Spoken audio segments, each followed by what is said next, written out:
Let us now look at some concerns in the evaluation of private school programs.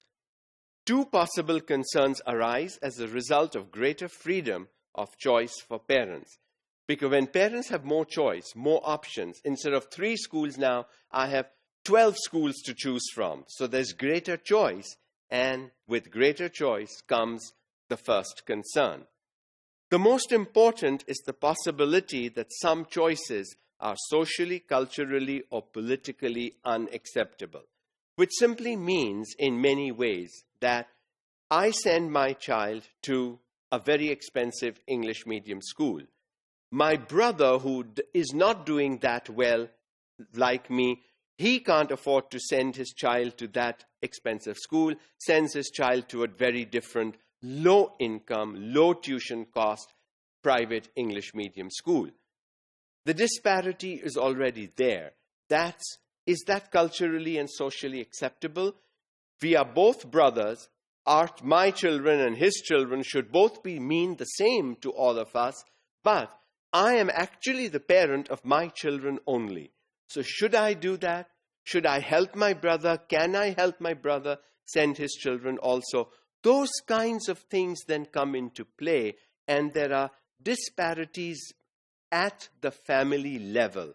When they begin at that level, there is no wonder why they then expand into the community and the society. If we want same quality education for all students, we will have to make sure that private schools are catering to one standard set of curriculum documents. For example, a family may choose to educate its children in a manner tolerant to others in society, or it may choose an education that is segregated from other groups, for example, by race, religion, or income. The easiest example is income, because yes, when you earn more, you can spend more. When you earn less, you spend less. And therefore, what options do we have? So because I earn more, I have an option of sending my child to a very good school. Next is religion.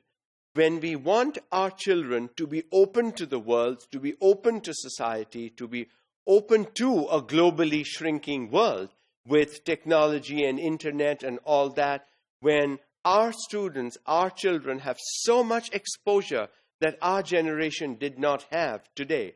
And this exposure comes not from textbooks, not from classrooms, and not from schools. It comes from the virtual world. It actually comes from virtual reality. And we may try to hide a lot of things, but these students will get it, especially with these smartphones in their hands today. Our children are growing up with technology. They are actually born with technology. And so to use these gadgets for them is a joke. They just know what to do. And therefore, is it good? Do we want our children to have a world view, to have a wider perspective on issues and things? Do we want them to learn tolerance and unity and diversity and those kinds of things? Or we want them to get a tunnel vision education? This is it. This is what we believe in. This is what you will believe in. And so those kinds of things that come into play, and it makes the choice part for parents more difficult. When we have to consider more than just ourselves, when I have to consider the extended family, when I have to consider the system we are in, when I have to consider the cultural and traditional values and norms, am I doing the right thing? So it makes it extremely difficult for parents to choose the right school.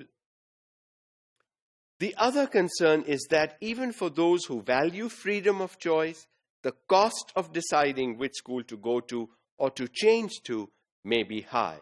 So I've got this new school that's come up. It's expensive. It's got a good system. It's got a good infrastructure. We visited the school. We like it. They've got trained, qualified teachers. But the cost. Everything comes with a cost. Can I afford? Am I willing to make the sacrifices in order to afford? So the second concern is even more important, because if I send my child to this school, and 6 months later I realize I really can't afford to pay this much every month, and it's really a burden on my financial resources, and I pull the kid out of that school and move him back or move him into another low-income school, it's going to hurt the kid. So as parents, we must realize we have to make these choices in the long run. We are not making these choices for today.